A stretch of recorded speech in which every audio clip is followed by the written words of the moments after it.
एक प्लेन जो Pacific ocean में क्रैश हो जाता है। प्लेन पूरी तरह से पानी में डूबा हुआ है, लेकिन कुछ पैसेंजर्स अभी भी प्लेन में जिंदा होते हैं, लेकिन वो चाहकर भी प्लेन से बाहर नहीं निकल सकते क्योंकि इनका प्लेन शार्क्स के इलाके में है। यहाँ तक कि कुछ शार्क्स प्लेन के अंदर भी आ जाती हैं। तो आज की कहानी में हम जानेंगे कि वो पैसेंजर्स शार्क्स से और गहरे समंदर में कैसे सरवाइव कर पाते हैं। कहानी के आगाज में एक एयरपोर्ट को दिखाया जाता है जहाँ हम अलग अलग लोगों को देखते हैं। यहीं एक एवा नामी लड़की भी है। एवा का बॉडीगार्ड भी उसके साथ है। एवा के पिता बहुत बड़े पॉलिटिशियन हैं, इसलिए वो जहाँ कहीं भी जाती है उसका बॉडीगार्ड उसके साथ ही रहता है। असल में एवा अपने दो दोस्तों के साथ मैक्सिको की ट्रिप के लिए जा रही है। जेड उसका बॉयफ्रेंड है, जबकि डैनिलो एवा का दोस्त है। कुछ ही देर में ये अपने प्लेन में बैठ जाते हैं और सारी चेकिंग के बाद इनका प्लेन टेक ऑफ कर जाता है। सब लोग खुश हैं और एक दूसरे से बातें कर रहे हैं। तभी अचानक से कुछ हलचल होने लगती है। पैसेंजर्स के लिए ये नॉर्मल बात है क्योंकि सभी प्लेन्स में टेक ऑफ होने के बाद ऐसा होता है।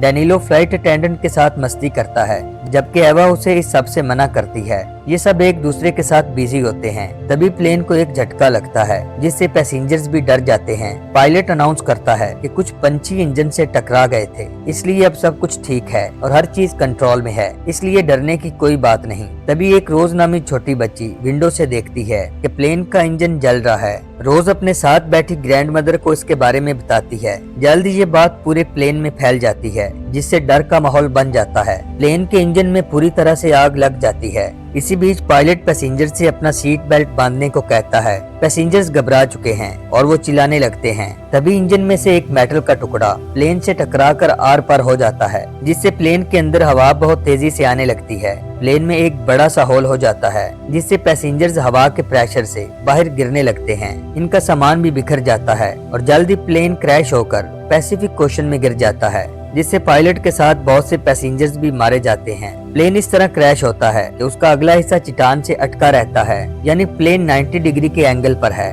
जबकि चट्टान के नीचे गहरी खाई है। प्लेन के पिछले हिस्से में अभी बहुत से लोग जिंदा हैं, क्योंकि प्लेन 90 डिग्री के एंगल पर है, इसलिए पिछले हिस्से में पानी नहीं भरा। यहाँ एवा और उसके दोस्तों के साथ और भी लोग जिंदा हैं, लेकिन सब के सब डरे हुए हैं। प्लेन क्रैश होने से डैनिलो का बाजू टूट जाता है और एवा का बॉडीगार्ड भी जख्मी है। अचानक से रोज पानी से निकलती है और रोने लगती है, क्योंकि उसकी ग्रैंड मदर अभी भी पानी के नीचे फंसी हुई है, जिसे एवा का बॉडीगार्ड बाहर निकालता है। फ्लाइट अटेंडेंट उसे काफी देर तक दबाता है, जिससे वो होश में आ जाती है। आधे से ज्यादा पैसेंजर्स मर चुके हैं और अब कुछ ही लोग जिंदा हैं और वो नहीं जानते कि अब यहाँ से कैसे निकलेंगे। तभी बाहर से अजीब सी आवाजें आने लगती हैं, जिन्हें सुनकर ये सब और डर जाते हैं। असल में ये पैसिफिक की गहराइयों में है, जहाँ पानी के क्रिएचर्स का बसेरा है। एवा का बॉडीगार्ड सबको शांत रहने को कहता है और इन्हें बताता है कि प्लेन का ये हिस्सा जिसमें हम लोग जिंदा हैं, असल में एयरलॉक है, जिससे पानी इतना जल्दी अंदर नहीं आएगा और हम कुछ देर के लिए यहाँ सेफ हैं और हमें रेस्क्यू टीम के आने का इंतजार करना होगा। जबकि एवा बोलती है कि हमें रेस्क्यू टीम का इंतजार करने के बजाय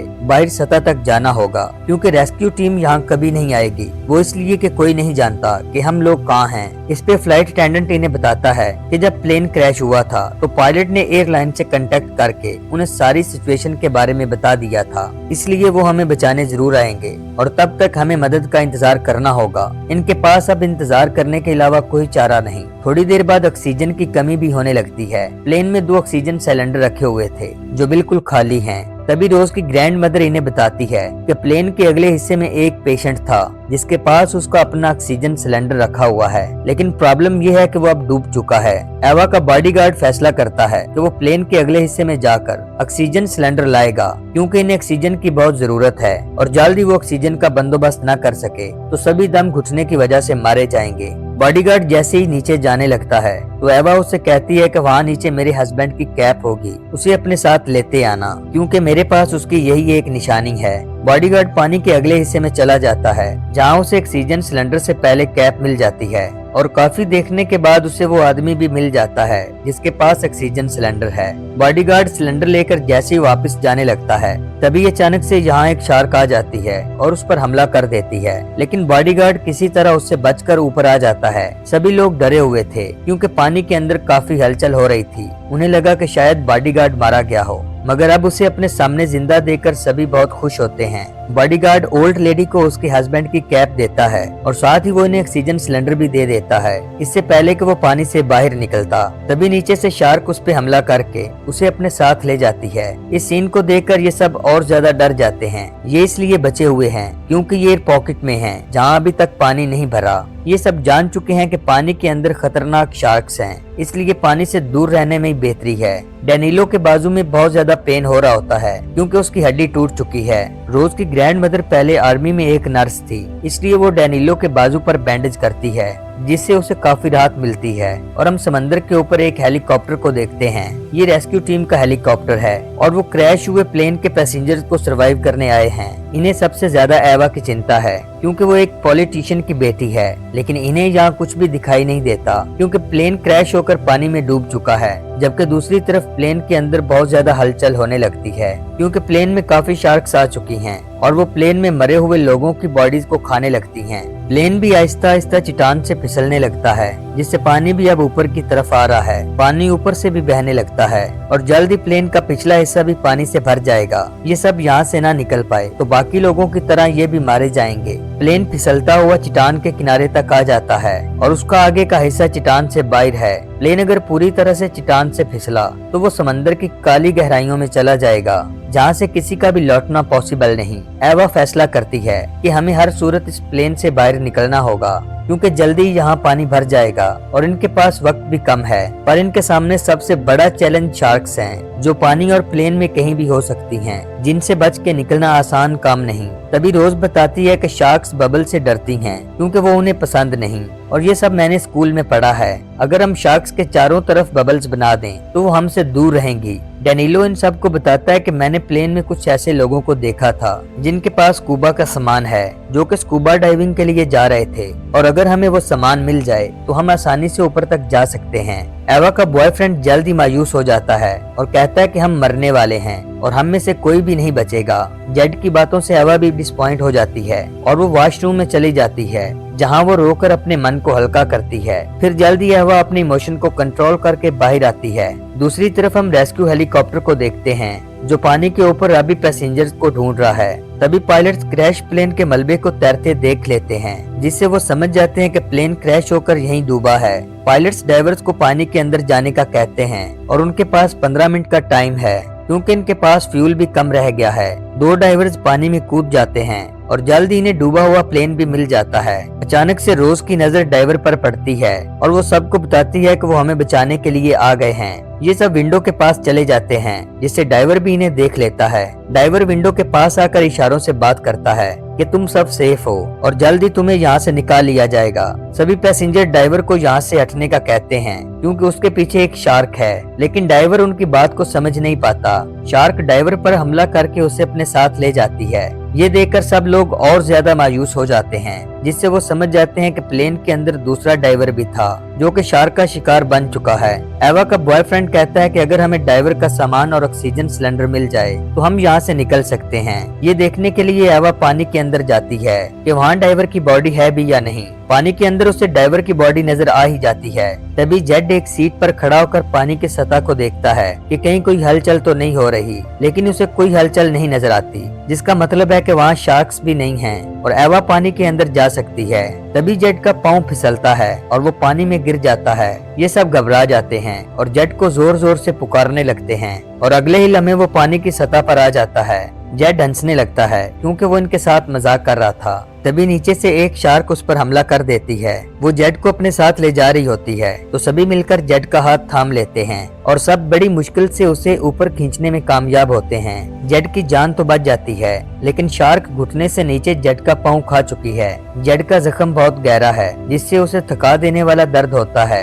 रोज की ग्रैंड मदर सीट बेल्ट से जेड का पाँव बांधती है जिससे खून निकलना बंद हो जाता है। फ्लाइट अटेंडेंट इन्हें बताता है कि स्टोर रूम में डाइवर्स का सामान रखा हुआ है, अगर हम जाकर उसे ले आए तो यहाँ से निकल सकते हैं। पर अब चैलेंज ये है कि स्टोर रूम में जाएगा कौन, क्योंकि वहाँ भी पानी भरा हुआ है और वहाँ भी शार्क्स के होने का खतरा है। ये काम एवा अपने जिम्मे लेती है और एक छोटे से होल से स्टोर रूम में चली जाती है। फ्लाइट अटेंडेंट एवा को एक फ्लेयर देता है जिससे रोशनी होती है और एवा को आगे जाने में आसानी होती है। काफी तलाश करने के बाद आखिर एवा को वो बैग मिल ही जाता है जिसमें डाइवर का सामान रखा हुआ है। वो वापस आ रही होती है, तभी एक जेलीफिश उस पर हमला करती है, जिससे एवा बहुत ज्यादा डर जाती है। बाहर से होल के ऊपर बबल्स बनने लगते हैं, जिससे सब लोग डर जाते हैं। इन्हें लगता है कि शायद एवा भी शार्क्स का शिकार बन चुकी है, इसलिए फ्लाइट अटेंडेंट नीचे जाकर देखने का फैसला करता है। लेकिन इसी बीच एवा बैग लेकर ऊपर आ जाती है। एवा को जिंदा देखकर ये बहुत खुश होते हैं। इस बैग में 4 डाइविंग सूट और कुछ मास्क हैं। प्लेन के नीचे काफी हलचल हो रही होती है। असल में प्लेन का अगला हिस्सा क्रैक होने लगता है। तभी एवा देखती है कि उसका बॉयफ्रेंड मर चुका है। असल में जेट का बहुत ज्यादा खून बह चुका था, जिससे उसका बचना पॉसिबल नहीं रहा। एवा ये देखकर पूरी तरह से टूट जाती है। एवा जानती है कि कुछ ही पल में प्लेन पानी में डूब जाएगा और इन्हें हर हाल में यहाँ से निकलना है। एवा सबसे कहती है कि हमें अभी के अभी इस प्लेन से निकलना होगा, वरना हम सब मारे जाएंगे। डैनिलो काफी ज्यादा डरा हुआ है और एवा से कहता है कि मैं ये नहीं कर सकता क्योंकि मुझे तैरना नहीं आता। एवा उसे हौसला देते हुए कहती है कि तुम्हें ये करना ही होगा क्योंकि इसके अलावा और कोई रास्ता नहीं। एवा डैनिलो को डाइविंग सूट पहनाती है और बताती है कि जब तुम जैकेट की नोजल को पानी में खोलोगे तो तुम्हें तैरने की जरूरत नहीं होगी, लेकिन इस जैकेट को तुम्हें तब खोलना होगा जब तुम प्लेन से बाहर निकलोगे और फिर तुम अपने आप ही पानी की सतह पर पहुंच जाओगे। इसके बाद एवा पैसेंजर्स का ऑक्सीजन मास्क इकट्ठा करती है। सब पैसेंजर्स जैकेट पहन लेते हैं। ये सब यहाँ से निकलने लगते हैं। तभी इनका प्लेन और ज्यादा झुकने लगता है क्योंकि प्लेन का अगला हिस्सा टूटकर नीचे गिर चुका है और अब जितना जल्दी हो सके इन्हें यहाँ से निकलना होगा। रोज की ग्रैंड मदर एवा से उसका ख्याल रखने को कहती है क्योंकि वो इनके साथ नहीं जा रही। उसका मानना है कि वो सब मेरी वजह से स्लो हो जाएंगे और वैसे भी इनके पास एक ही ऑक्सीजन सिलेंडर है। एवा उसे वादा करती है कि वो रोज का हर हाल में ध्यान रखेगी। इसके बाद एवा रोज के साथ पानी के अंदर चली जाती है। जल्दी पानी में इनके सामने एक शार्क आ जाती है। इससे पहले कि शार्क इन पर हमला करती, एवा उसके सामने ऑक्सीजन से बबल्स बनाती है, जिससे शार्क यहाँ से चली जाती है। इस तरह रोज की बताई हुई ट्रिक से इनकी जान बच जाती है, जबकि दूसरी तरफ रोज की ग्रैंड मदर खुद को वॉशरूम में बंद कर लेती है। इसके बाद फ्लाइट अटेंडेंट और डैनिलो पानी के अंदर चले जाते हैं। थोड़ा आगे जाकर डैनिलो वापस लौट आता है क्योंकि वो काफी ज्यादा डरा हुआ है। तभी फ्लाइट अटेंडेंट देखता है कि डैनिलो उसके साथ नहीं है, इसलिए वो भी वापस जाता है ताकि उसे वापस ला सके। पर उसी वक्त एक शार्क डैनिलो पर हमला करके उसे मार डालती है। ये देखकर फ्लाइट अटेंडेंट यहाँ से भाग निकलता है और उस जगह पहुँच जाता है जहाँ एवा और रोज उसका इंतजार कर रही हैं। इनके पास डाइवर का ऑक्सीजन सिलेंडर है, जिससे ये तीनों बारी बारी सांस लेते हैं। एवा ऑक्सीजन सिलेंडर फ्लाइट अटेंडेंट को पहना देती है और इन दोनों से इशारे के जरिए पानी की सतह तक जाने को कहती है। एवा के कहने पर वो दोनों अपनी जैकेट के नोजल को खोल देते हैं, जिससे जैकेट में हवा भरने लगती है और वो दोनों ऑक्सीजन सिलेंडर को लेकर ऊपर की तरफ बढ़ने लगते हैं। इसके बाद एवा जैसे ही अपनी जैकेट की नोजल को खोलने लगती है, तभी एक शार्क उसके सामने आ जाती है। शार्क के हमले से बचने के लिए एवा प्लेन के अगले हिस्से में जाने लगती है, जो कि नीचे की तरफ है। एवा के पास ऑक्सीजन सिलेंडर भी नहीं है और उसे जल्दी ही यहाँ से जाना होगा। वो जैसे ही दोबारा होल के पास आती है, तभी एक और शार्क आ जाती है, इसलिए एवा को फिर से प्लेन के अगले हिस्से तक जाना पड़ता है, जबकि प्लेन पूरी तरह चट्टान से फिसल चुका है और वो समंदर की गहराइयों में जा रहा है। एवा प्लेन के अगले हिस्से से बाहर निकलने का रास्ता ढूंढती है, लेकिन उसे कोई रास्ता नजर नहीं आता और अब वो भी प्लेन के साथ नीचे खाई में जा रही है। इससे पहले कि प्लेन पूरी तरह से खाई में चला जाता, तभी एवा को एक होल दिखाई देता है। वो तैरते हुए आखिरकार प्लेन से बाहर निकल ही जाती है और बाहर आते ही वो अपनी जैकेट की नोजल खोल देती है, जिससे जैकेट में हवा भर जाती है और फिर वो पानी के ऊपर आने लगती है। एवा काफी देर से ऑक्सीजन के बगैर पानी में है और जल्दी उसकी बॉडी से भी ऑक्सीजन खत्म हो जाती है और एवा ऊपर पहुंचने से पहले ही बेहोश हो जाती है।